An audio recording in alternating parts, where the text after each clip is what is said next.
So it's a horrible and disgusting trope.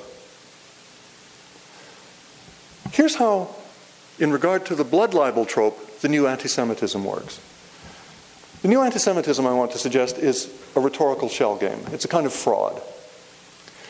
What it amounts to is extending the category of anti-Semitism to incorporate any serious criticism of the behavior of the State of Israel. So that, for example, Judge Goldstone, in his extraordinary and fine report to the United Nations Human Rights Organization, evaluating what had happened in the Israeli attack on Gaza of December 2008, January 2009, was accused by Professor Alan Dershowitz of the Harvard Law School of having committed what he called aggravated blood libel. Aggravated by the fact that Goldstone is, of course, himself Jewish and a lifelong Zionist, one should add. And one should add further, a man of integrity. Aggravated blood libel. Well, it doesn't seem to make any sense, does it? I mean, is he actually saying that Judge Goldstone was murdering Jewish children? Or, I mean, what's going on here? Well, the meaning here rests on the assumption of the new anti-Semitism that anti-Semitism is not something that, as social scientists would tell us, is correlated to certain kinds of discourses, certain kinds of material realities, certain kinds of economic and historical situations and contexts. It is rather a kind of metaphysical, universal thing, a blind, wicked hatred, part of that kind of eternal evil that our Prime Minister so stupidly refers to. And the claim then is that anti-Semitism, having in the past attempted to exclude the Jews among us from full participation in our civic communities in a whole variety of ways, by giving institutional structure to a kind of irrational and despicable loathing and hatred. The claim is that this ancient hatred has modulated, has metamorphosed, has metastasized, as one might say, of a cancer, into a hatred of the collective Jew. And here the assumption is that the State of Israel represents the collective will. It's a kind of physical, material embodiment of the collective will of the entire Jewish people, which happens, of course, not to be true. Hatred of the collective Jew, designed to prevent the Jewish state from taking its proper place among the family of nations. What does that mean? Well, the claim is that Israel is being unfairly singled out when year after year United Nations human rights bodies say, look, you are still violating the following tenets of international law. The occupation is illegal. This is illegal. That's illegal. That's held to be, by this dogma of the new anti-Semitism, another expression of ancient anti-Semitic hatred. And in specific, if one says, on this particular case there is compelling evidence that, let us say, a certain number of Palestinian civilians were killed by soldiers of the Israeli Defense Force in this situation at this time and with the following witnesses and analysis and so on, that is a blood libel. That is an offense against the collectivity of the Jewish people. Now, this sounds hallucinatory. It sounds bizarre, doesn't it? When you kind of unfold, when you unpack the meaning of this ideology. But let's consider what the purpose of it is. The purpose of it is very precisely to efface the material reality of the suffering inflicted upon actual Palestinian people. And it is to reverse the valence of victimization. It's very clear when one of the most powerful militaries in the world attacks a civilian population that is more or less undefended, that has no air defense, that has no artillery, that has no tanks, that has no this or that, that what's happening is not a war but a massacre. That those Palestinians are the victims of an attack. notice what happens. Here, the Israeli Defense Force is no longer the victimizer.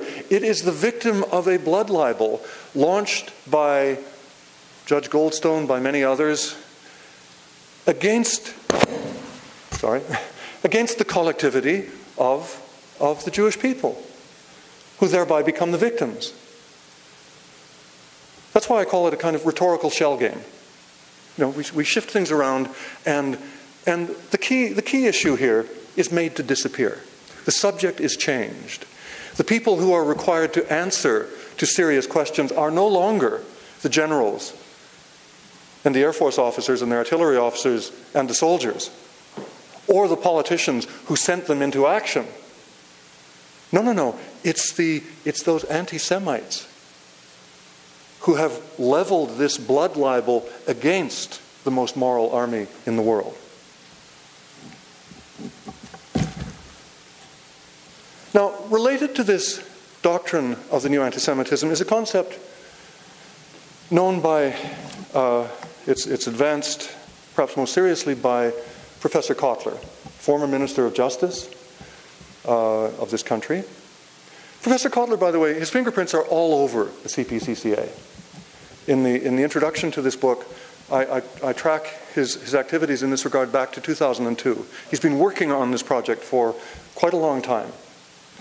And Professor Cotler is also a leading ideologue of this notion of the new anti-Semitism and of what he and others call lawfare. Now that sounds like a peculiar coinage. It obviously echoes the word warfare. What it means, and it's both a smear and an accusation, what it means is that people who level accusations of violation of international law against the state of Israel are, in a displaced way, engaging in warfare. So lawfare is a way of saying, we deny any integrity to what you are saying as a professed exponent of international law. You are simply making displaced warfare. And our answer to that will be, by any means possible, to confute you, to confuse you, to deal with you. Of course, one way of dealing with critics of Israel is through exaggerated claims about anti-Semitism in Canada. Now, I think I should pause here and say something that I think is important. It is important to recognize that anti-Semitism is not a problem of the past. It's not something that we can safely say, oh yeah, those filthy Nazis and other filthy people engaged in this foul prejudice. It continues. David Duke is still active.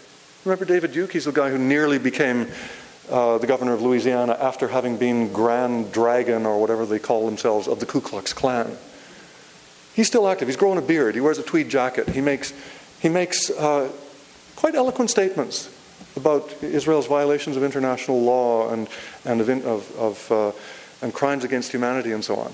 And you can listen to these if you don't know who's talking and say, oh, okay, yeah, he seems to know what he's talking about. And then you realize that was David Bloody Duke. And if you listen to him a little further, you'll find, of course, that he's still the racist, he's still the anti-Semite, he's still the wretched human being that he's been for many decades. Anti-Semitism is a continued problem, and it is a continued problem in part because the ideologies that impelled the Nazis are not dead. There are still neo-Nazis in southern Ontario, in Calgary, in other cities, other places across this country. And these perverse doctrines, of course, are assisted in their spread beyond the inheritors of European anti-Semitic culture, precisely by the misbehavior and the illegalities and the brutalizing violence engaged in by the State of Israel. It's a sad fact that we find, for example, I think it was in 2003,